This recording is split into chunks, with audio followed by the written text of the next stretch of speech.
Hey guys, today I'm going to share with you a new chicken recipe. We all need new chicken recipes. We can just get into such a chicken rut, and this is a great one because it's super simple but looks really elegant. In fact, this would be a perfect one for Valentine's Day that's coming up.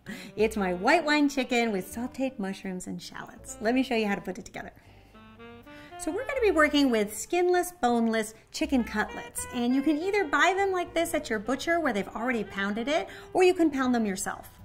What's nice about it is because the meat is so thin, it cooks up a lot quicker than a thicker chicken breast would. And it also just creates a little bit more of an elegant presentation when you have a thin cutlet. So we're going to season our chicken with salt and pepper on both sides.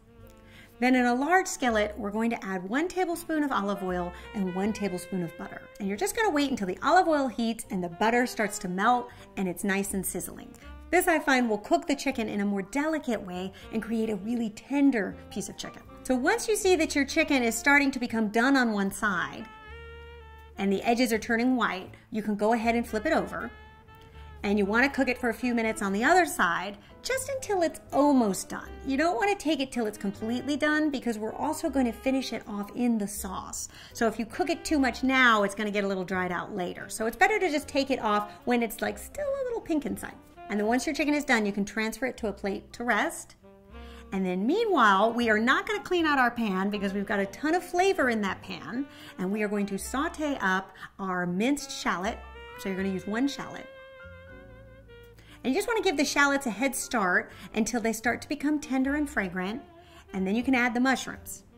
So for this recipe, I really like to buy the whole white mushrooms and slice them thinly myself because I find you'll get a thinner slice that way. If you buy them already sliced, they tend to be a little too thick. And once your mushrooms start to release their juices, you can go ahead and season with a little bit of salt and pepper. And then you're going to add a 1/4 cup of a dry white wine. I really like to use a Chardonnay for something like this. And then you want to take a wooden spoon and start to kind of scrape up all the brown bits in the pan. I really like this stage of the recipe because it's kind of like you're doing your dishes. You're sort of cleaning the bottom of that pan and you'll end up with a pan that's a lot easier to clean than if you didn't deglaze it. And then you want to reduce the wine down to about 1/3. And once you get to that stage, you can transfer this mixture into a small bowl and set aside. And then at this stage, you do want to wash out the pan because we're going to make a simple bechamel sauce, and it's better if the pan is clean. And then you're going to add 3 tablespoons of unsalted butter. And once that becomes melted and foamy, you can then add 2 tablespoons of flour. And you can whisk that up just until a paste forms, and then cook it for about a minute. And then you're slowly going to add 1 cup of chicken broth and a 1/4 cup more of the white wine. And you can whisk that up just until it's nice and combined and continue to cook until it starts to thicken. You'll see once it starts to bubble around the edges, that means the thickening is happening.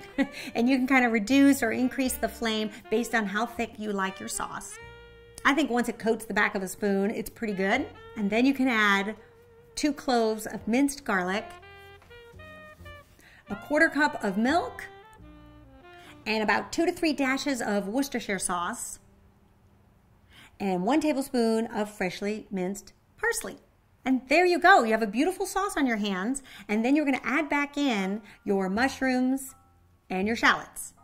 And at this point, I would recommend tasting it and seeing if you think it needs a little more salt and pepper. To be honest, we've seasoned everything so much along the way that you probably don't need it. But if you felt like you did, now would be the time. Then you want to add back in your chicken cutlets and just place them in the skillet covered with the sauce. And I like to put a top on it and maybe simmer for about another 5 minutes, just until the chicken is cooked through. And then to serve, because the best part about this recipe is the sauce. No one can ever have enough sauce. What I tend to do is use a shallow serving casserole, almost like something you would serve rice in, put my chicken in there, and then pour the sauce on top. And that way, everybody has plenty of sauce. And then you can bring this to the table and let everybody serve themselves.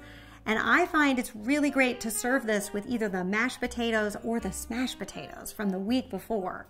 And if you missed that episode, I'll put the link in the description, or you can also click on the annotation. I hope you guys give this one a try and let me know what you think. Subscribe for more quick and easy recipes, and I'll see you back here next week with another one. Until then, bye.